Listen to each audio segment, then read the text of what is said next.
நீங்க என்ன பண்ற?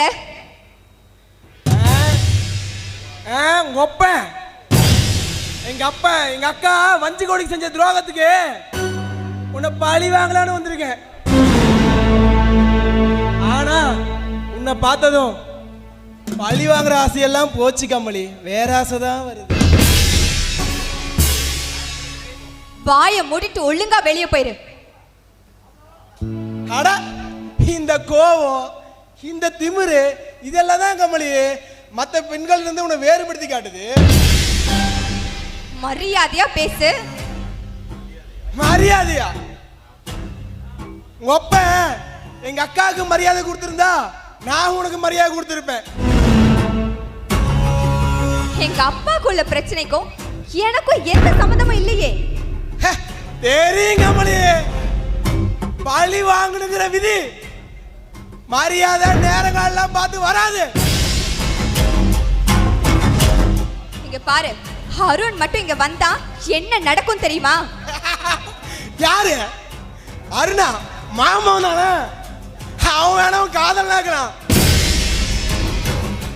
நான் ஐயனாரடி, என் பேரை கேட்டா இந்த ஊர்ல சில பேர் தூக்கமே வராது.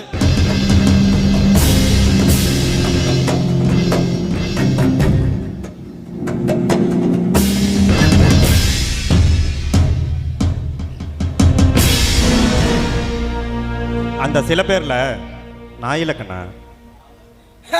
வந்துட்டான காதல் நாட்டு இருக்குது, ஓடி வந்தாங்க. காதலிக்கு ஒரு பிரச்சனை தெரிஞ்சு எப்படா ஓடி வந்துடுறீங்க? ஏய், ஒரு பொம்பளைய தனியா பார்த்து மிரட்டுற, இல்ல ஆம்பளையாடா? டேய், வீரத்தை பத்தி எனக்கு பாடம் எடுக்கிறியாடா?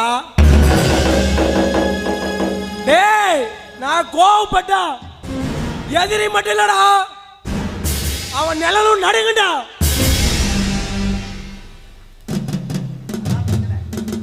அதான்டா பிரச்சனைய. நீ எல்லாரையும் மிரட்டி வாழ்ந்திருக்கலாம், ஆனா இனிமே உன்னை பார்த்து பயப்படுற காலம் முடிஞ்சிருச்சு.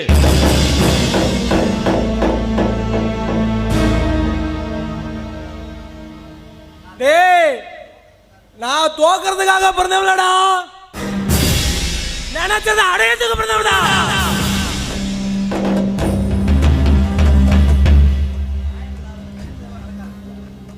ஏய், நியாயம் இல்லாதவனுக்கு நினைச்சதெல்லாம் நடக்காதுடா, அதுக்கு நானே சாட்சி.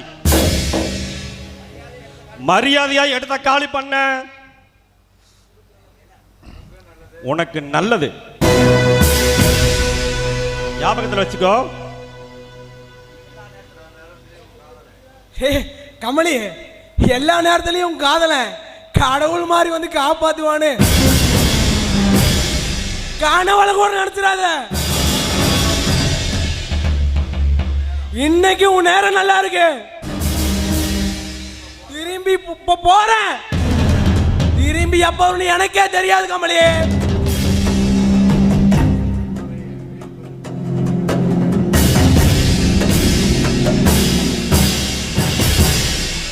அருண், நல்ல வேலை கரெக்டான நேரத்துல வந்த. நீ மட்டும் வரலனா என் நிலைமை என்ன ஆயிருக்கும்?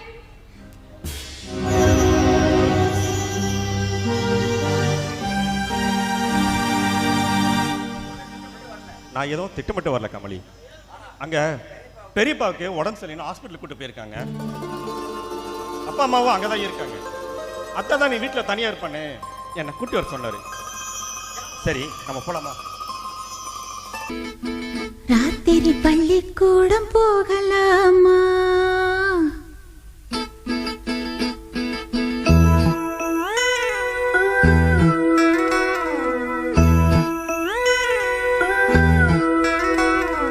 பள்ளிக்கூடம் போகலாமா?